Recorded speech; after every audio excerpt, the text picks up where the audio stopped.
Mongatu ambiri tikutsatira bwino kuti boma lakangalika kuchita matransfers ena mwa akuluakulu a nthambi za boma kwachosa department yokasiya uku ena kwachosa uku apitisa uku ndi cholinga choti mwina nkupanga improve service delivery kwa nzika za dziko la Malawi. Ndetu pa matransfers amenewo ena akumaoneka kuti akumanyanyala kuti sakufuna kusinthidwa, ena mpakana akumachita kulowa ndithu ku bwalo la milandu kukasakasaka chilungamo pa nkhani imeneyi. Komatu matransfers amenewo akunena kuti sanasiye malo mpakana akafika kuwaya kwenikweni ku MDF uko kumenekonso ndoti kwagwedezeka kumeneko. Ma brigadier general kumeneko alandiratu zibaluwa kuti apitenso ma agencies ena osiyanasiyana a nthambi za boma. Ndetu zikunena kuti kumeneko sizinakomere. Komabe funso lomwe tikumazifunsa ndionena kuti kodi ndi ndani ma generals amene asinthidwa kumeneko nanga apitisidwa ku ma department anji, nanga kodi agwirizana ndi chiganizo cha ma transfers amenewo.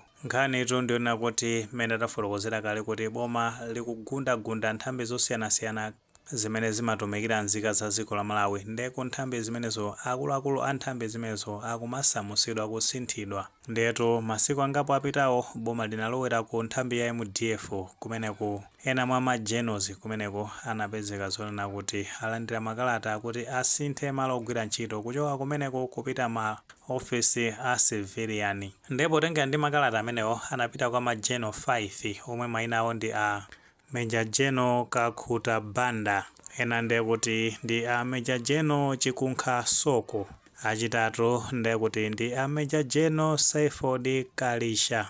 Pa namba 4 ndiye kuti pali a Major General Swaithani Nchungula. Pomalizira pa namba 5 ndiye kuti pali a Brigadier General Harold Dzole. Ndiye mmene tafotokozera kale kuti akuluakulu amene a nthambi ya MDF atumizidwa kuma department osiyanasiyana kumeneko akagwiranso ntchito zina, koma ma department amene metafotokozera kuti ndi ma civilian departments.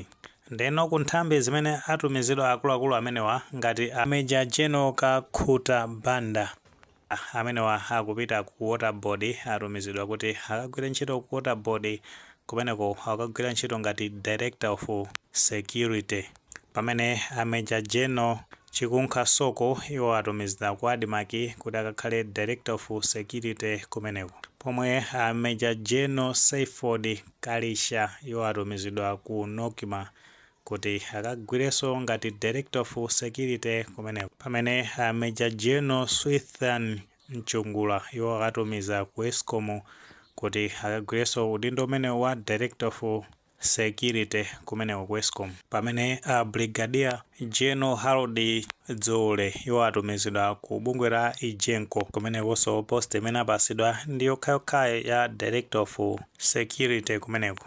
Ndenotu posatira zimenezi akuluakulu amenewa atalandira makalatawa akuoneka kuti sanakhotere ndi nthambi zimene atumizidwa kumeneko, ndipo posatira zimenezi anafuna kuti apeze clarity kuchoka ku mabwalo a milandu kapena kuti akatenga chileso ku mabwalo a milandu kuti zimene akufuna boma kuti zichitike makosana amenewa sakugwirizana nazo. Ndi anasonkhana pamodzi ndikupeza lawyer amene dzina lake ndi Alan Chinula. Ndi mmene akufotokozera amenewa Alan Chinula akunena zoti nkhani ya akuluakulu amenewa akuyeneka zoti akhale pasi bwinobwino aunguze kuti kodi malamulo amanena kuti chani pa nkhani ngati zimenezi, potengera kuti akuluakulu amenewa akunena zoti ngati aonera kuchosedwa kapena kusinthidwa ku nthambi zimene za MDF amakhala amekomanda komanso deputy wake ndi amene amatha kusinthidwa, koma kumapita kwa general ndi kuti sizimachitika. Komano potengera ndi mmene wafotokozera lawyer wa ma generals amenewa ndi kuti akaunikira bwinobwino abwera ndi chiganizo kuti kodi chisogolo ndi chotani maka kunkhani yokhuza ndi za malamulo kuti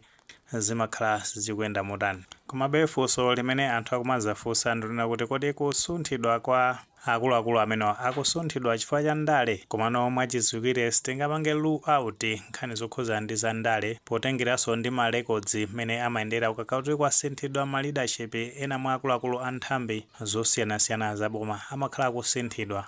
Komabe zinthu zake ndizonena kuti potengera ndi ma performances ama institutions ngati amene apangira perform pa zaka 5 zimene zapitazo ndi zimene zimatha kupangisa zoti ngati kwabwera leadership ina ena mwa akuluakulu kumene kusinthidwa kapena yayi. Komano tikapita kumene ku MDF potenga nimene apangira perform pa zaka 5 zapitazi, performance yawo sinaende bwino kunena zona. Ambiri tikutha kusiyanisa mbuyomu pamene ku MDF kumeneko kunali a Jeno Nundwe amene anazasinthana ndi a Valentino Phiri. Tiyakutengani mbuyo pang'ono mu zaka za ma 2019 kuzafika mu zaka za 2020 kumeneku kunalinso ena mwa akuluakulu a nthambi ya MDF amene anapangira perform nthawi imeneja kuzabweranso pamene anasinthidwa akuluakulu amene kubweranso ena kumeneku zikuoneka kuti zambiri sizinende. Pozindikira ntchito yawo ya MDF amakhala kupereka chitetezo ku dziko, komano nthawi zina kukhazonera kuti kuli ma internal issues amene akufunika intervention yawo, ndekuti amatha kulowererapo kuzapanga intervene maka pakhazonera kuti police service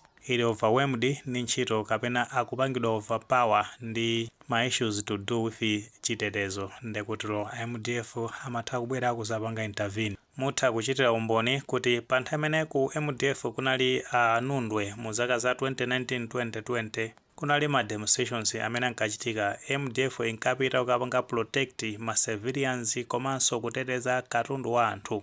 Mnthawi imeneja kumakhala order, zinthu zimayenda bwinobwino popanda vuto lina lililonse. Nawo atazasinthidwa nkubwera ena mwa akuluakulu ena kumene ku MDF zinaoneka kuti mene amagwira ntchito mu ulamuliro wa chipani cha Malawi Congress Party ambiri anakhala kuwazuzula anthambi imene ya MDF ponena kuti sanatumikire bwino nzika za dziko la Malawi.